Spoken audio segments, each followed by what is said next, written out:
Hello viewers, আসসালামু আলাইকুম। আজকে আমি আপনাদের সাথে একটি কেক বানানোর রেসিপি শেয়ার করতে চলে আসলাম। তো এটা হচ্ছে একটা পাউন্ড কেক, আর এই কেকটা আমি বানিয়েছি এয়ার ফ্রায়ারে। তো চলেন শুরু করা যাক রেসিপিটা। আর এই রেসিপি অনুযায়ী তৈরি করলে কিন্তু আপনারা পারফেক্ট একটি কেক তৈরি করতে পারবেন। আমি কিন্তু প্রথমবার তৈরি করেই একটা পারফেক্ট কেক তৈরি করছিলাম। তারপর থেকে আমি যতবারই কেক তৈরি করেছি ফেল হয় নাই। আজকে আমি 2টা ডিম দিয়ে 2টা কেক তৈরি করব। চলেন শুরু করা যাক। ফার্স্টে এখানে আমি 2টা ডিম ভেঙে নিয়েছি। এটা কিন্তু নর্মাল টেম্পারেচারের একটা ডিম ছিল, মানে ফ্রিজে ছিল না। তারপরে সামান্য একটু লবণ দিয়ে দিলাম এখানে। এবার এখানে অ্যাড করে দেব ভ্যানিলা এসেন্স। এটা হাফ চা চামচ ভ্যানিলা এসেন্স আছে এখানে। এটা যেহেতু পাউন্ড কেক হবে, সেক্ষেত্রে এটার কিন্তু কুসুম আলাদা করতে হবে না। স্পঞ্জ কেক হলে এখান থেকে কুসুম আলাদা করতে হতো। তো এবার আমি হচ্ছে ডিমটা সামান্য ফেটিয়ে নিব। এই পর্যায়ে বেশিক্ষণ বিট করা যাবে না, কয়েক সেকেন্ড, মানে 20 থেকে 30 সেকেন্ডের মতো বিট করে নিলেই হবে।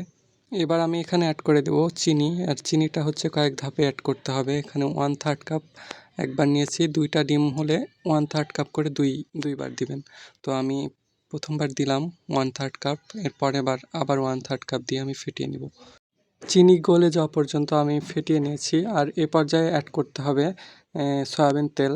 এখানে একটা ডিমের জন্য 4 টেবিল চামচ সয়াবিন তেল, আর 2টা ডিমের জন্য আমি এখানে 8 টেবিল চামচ সয়াবিন তেল ইউজ করেছি। এবং তেল ইউজ করার পরে আরও বেশ কিছুক্ষণ এটা ফেটিয়ে নিতে হবে। এই পর্যায়ে আমি অ্যাড করে দিব ময়দা। ময়দা হচ্ছে একটা ডিমের জন্য হাফ কাপ এবং 2টা ডিমের জন্য 1 কাপ ময়দা ইউজ করতে হবে। আর ময়দা অর্থাৎ শুকনো উপকরণগুলো চেলে ব্যবহার করলে কেকের ভিতরে সফটনেস থাকে। তাই চেষ্টা করবেন শুকনো উপকরণগুলো চেলে কেকের ব্যাটারের সাথে মিক্সড করতে। এই পর্যায়ে আমি এখানে অ্যাড করে দিলাম বেকিং পাউডার। আমি 2টা ডিমের জন্য এখানে 1 চা চামচ বেকিং পাউডার ইউজ করেছি। আপনারা যদি একটা ডিম দিয়ে করতে চান, এখানে হাফ চা চামচ বেকিং পাউডার ইউজ করবেন। এখানে সামান্য পরিমাণ বেকিং সোডাও ইউজ করলাম। আপনারা এটা ইউজ না করলেও সমস্যা নেই, বেকিং পাউডার হলেই চলবে। এগুলো চেলে নেওয়ার পর আমি এখানে অ্যাড করে দেব গুঁড়া দুধ। গুঁড়া দুধ এখানে 6 চা চামচ নিয়েছি। আপনারা একটা ডিমের জন্য 3 চামচ করে ইউজ করবেন। কেকের টেস্ট এনহান্স করার জন্য আমি এখানে 2 চা চামচ হরলিক্স ব্যবহার করেছি। আপনারা হরলিক্স ব্যবহার নাও করতে পারেন, কোনো সমস্যা নেই। এবার এই শুকনো উপকরণগুলো আলতো হাতে মিক্সড করে নিতে হবে। তো বেশ সময় নিয়ে এটা মিক্সড করে নেবেন। আমি কেকের ব্যাটারটি মিক্সড করেছি। আর এটার হচ্ছে কনসিস্টেন্সি হবে এরকম, যে উপর থেকে পড়লে সাথে সাথে মিলে যাবে না। আপনারা ভিডিওতে দেখলে আশা করি বুঝতে পারবেন। আর আমি হচ্ছে এখানে 2টা মোল্ড নিয়েছি, আর 2টা মোল্ডে আমি তেল ব্রাশ করে উপরে কাগজ লাগিয়ে নিয়েছি। আর এখানে আমি 2টা সমানভাবে ভাগ করে নিয়েছি। এখানে আমি একটা কেকের মধ্যে নাটস আর কিশমিশ দিতে চাচ্ছিলাম। তো সেখানে আমি কয়েকটা কাজু বাদাম আর কয়েকটা কিশমিশ অ্যাড করে দিলাম, আর একটা এমনিতে বেক করে নেব। যেহেতু কেকগুলো এয়ার ফ্রায়ারে বেক করে নেব, তার জন্য আমি হচ্ছে প্রথমে 2 মিনিটের জন্য এয়ার ফ্রায়ারটা প্রিহিট করে নিব।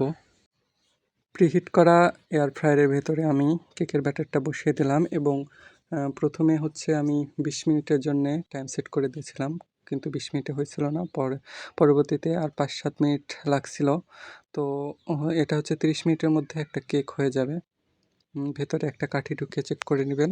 তো আমার হচ্ছে 30 মিনিটের বেশি লাগেনি, 30 মিনিটের মধ্যে কেকগুলো বেক হয়ে গেছিলো। এটাই হচ্ছে আমার কেকের ফাইনাল লুক। আর এই কেকটা বানাতে আমার 30 মিনিটের মতো সময় লেগেছে। আর আমি হচ্ছে এয়ার ফ্রায়ারের ভেতর থেকে এটা বের করার পরে আপনাদের দেখাচ্ছি। আমি কেক বানানোর পরে আমার ফ্যামিলির সবাইকে খাওয়াইছি। আমার ফ্যামিলির সবাই অনেক ভালো বলেছে। আর এই কেকগুলা হচ্ছে একদম দোকানের মতো হয়েছে। আপনি যদি কাউকে না বলে খাওয়ান, কেউ বুঝতে পারবে না যে এটা হচ্ছে দোকানের কেনা কেক না। একদম পারফেক্ট হয়েছিল।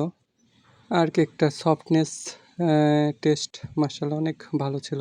আর আমি আপনাদের হচ্ছে এই কেকটা কেটে দেখাচ্ছি।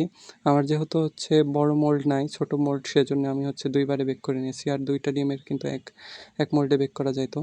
তো একটা আছে এখনও ওভেনে, মানে এয়ার ফ্রায়ারের ভেতরে। আর এটা আমি হচ্ছে বের করে নিয়েছি। এবার আমি আপনাদের কেকটা কেটে দেখাচ্ছি। আর আমি যেই রেশিওতে কেকটা তৈরি করেছি, সেই রেশিও অনুযায়ী আপনারা তৈরি করলে আপনারা একটা পারফেক্ট কেক তৈরি করতে পারবেন। আর এটা কিন্তু চুলাতেও তৈরি করতে পারবেন আপনারা। তো তো ভিডিওটা ছিল এই পর্যন্তই। ভিডিওটা দেখার জন্য সবাইকে অনেক অনেক ধন্যবাদ। আল্লাহ হাফেজ।